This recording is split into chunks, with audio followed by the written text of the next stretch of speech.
अच्छा बलम बॉलिंग में मार खा रहे थे, कोई भी नहीं देख रहा था टेस्ट मैच। लेकिन अब्दुल्ला शफीक और बाबर आजम, आप लोग को क्या जरूरत थी इतनी अच्छी बैटिंग करने की। अब हम ये टेस्ट मैच देखेंगे और अगले ही दिन हमारी टीम 300 के अंदर पैक हो जाएगी। इवेंचुअली हम ये गेम भी हार जाएंगे। अगर जीत गए तो इतना सब कुछ सिर्फ और सिर्फ वेस्ट इंडीज के अगेंस्ट सीरीज ड्रॉ करने के लिए। कितने बुरे दिन आ गए यार। जिसकी मैं बुराई करता हूं वो अगले ही दिन परफॉर्म करके मुझे गलत साबित कर देता है, ऐसा तुम लोगों को लगता है, लेकिन असल में दोनों ने मुझे सही साबित किया है। खासकर अब्दुल्ला शफीक ने सेंचुरी मार के जो मुझे सही साबित किया है ना। देखो अब्दुल्ला शफीक मुझे शुरू से पसंद नहीं है क्योंकि क्लासी प्लेयर तो है, अच्छा टैलेंट भी है, लेकिन वही पाकिस्तानी माइंडसेट के यार एक बार परफॉर्म कर लिया उसके बाद 2-3 मैचेस में परफॉर्म नहीं करेंगे, इमाम उल हक वाला माइंडसेट। लेकिन बीच में अब्दुल्ला शफीक और भी बुरा लगने लग गया जब उसने डक्स पे डक्स स्कोर करने लग गई ना। मैंने ये बोला था कि यार वो अपनी जगह बनाने के लिए अच्छा खेल लेता है, और देखो उसने इतने दिनों बाद टेस्ट में आया वापस और जगह बनाने के लिए सेंचुरी मार दी।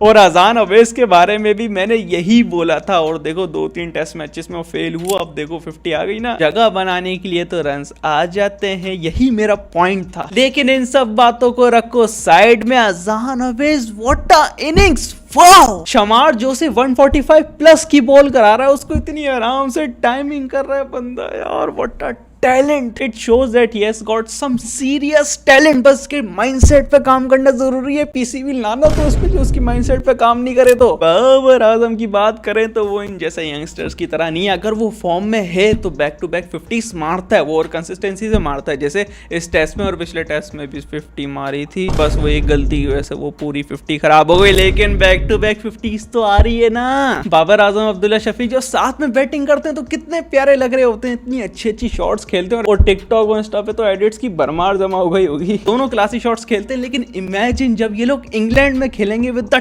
टॉप नॉच ब्रॉडकास्टिंग क्वालिटी, तो इमेजिन करो कितनी अच्छी एडिट्स बनेंगी, और ये एडिट्स देखने में मजा भी आएगा जब पाकिस्तान गेम जीते।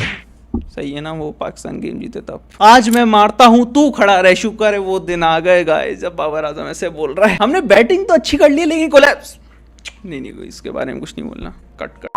क्या लिखा है, अजान इमाम मैच देखते देखते मस्जिद में आ गई। Ali since he left Peshawar Zalmi. अच्छा मीम्स वगैरह से याद आया, इयान बिशप ने थोड़ा बहुत क्रिटिसाइज कर लिया था बाबर आजम की कैप्टेंसी को। अगर इतना सीनियर कमेंटेटर क्रिटिसाइज कर रहा तो ठीक ही होगा, लेकिन बाबर फैंस ने क्या चवल मारी है ये देखो। वो बताएगा कैसे बाबर को कैप्टेंसी करनी है, ये देखो, ये मजे का। People sitting on the committee will never understand what it takes to be a true king.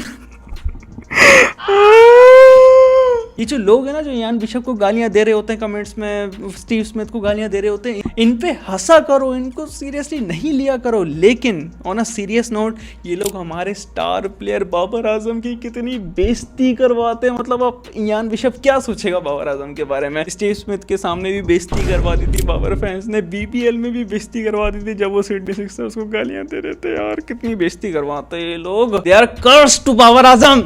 वो मेरे लोन वॉरियर का टैग छीनने की कोशिश कर रहा है। लेकिन यार यहाँ मैं बाबर के साथ हूँ, थोड़ा बहुत कंडीशंस को देख के भी स्क्वाड बनानी चाहिए, और उसी वजह से उसको मोहम्मद अब्बास को ड्रॉप किया, क्योंकि ये जो पिच है ना, यहाँ स्विंग सीम इतना है ही नहीं, स्पिन ज्यादा है इसमें। तो इस पिच पे विकेट लेने का एक ही तरीका है फास्ट बॉलर्स के लिए कि आप पेस से निकालो, मतलब पेस से विकेट्स लो, और मोहम्मद अब्बास के पास पेस नहीं है। तो यार कंडीशंस को देख के भी कर लेना है, और एक ब्रेव डिसीजन है बाबर आजम की तरफ से। क्या ये काम करेगा या नहीं, इंशाल्लाह लिख दो कमेंट्स में कि काम करे। मोहम्मद अब्बास की जगह उबैद शाह और मोहम्मद अली को लिया। अच्छा, उबैद शाह की एवरेज पेस 138 से 140 तक है, और मोहम्मद अली भी पीएसएल में पेस वगैरह निकाल रहा था। यहाँ पता नहीं क्या हो गया भैगरत को। बाबर आजम के हर एक डिसीजन पर फालतू क्रिटिसिज्म नहीं बनता। It took 4082 days for the cameraman to capture this historical photo.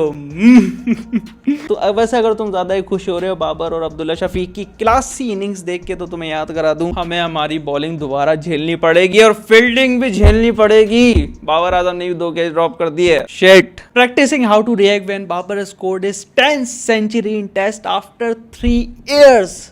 Live आए क्या बताओ। थोड़ा अगर नेगेटिव चीजों के बारे में बात करें तो उबैद शाह भाई, मैंने आपको ओडीआई वर्ल्ड कप 2027 की स्क्वाड में डाला है अपनी, तो ऐसा तो नहीं करो, बट अगर इसे कंसिस्टेंट मौके मिलते ना, so I can bet he is our next Shahenshah Afridi. वो 2026 वाला शहंशाह अफरीदी नहीं, 2021 वाला, 2026 वाला नहीं, अस्तगफुरुल्लाह। अब ये वाला शहंशाह अफरीदी भी इतना बुरा तो नहीं है, ओए कौन बोला। साजिद खान की 4 विकेट हॉल को हमने ऐसे इग्नोर किया जैसे इमाम की इनिंग्स को। इमाम की इनिंग्स को भी नहीं भूलना चाहिए, वो साला परफॉर्म ही नहीं करता जब प्रेशर होता है। बॉलिंग अपनी बहुत एवरेज है, लेकिन यार अब हम ऐसी पोजीशन में आ गए कि अगर हम बैटिंग में बहुत अच्छे रन खड़े कर देते हैं और अंडर प्रेशर कर देते हैं वेस्ट इंडीज को, सो आई कैन बेट के West Indies under pressure crumble कर जाएगी। तो आगा जी कल 23 रन चाहिए बस।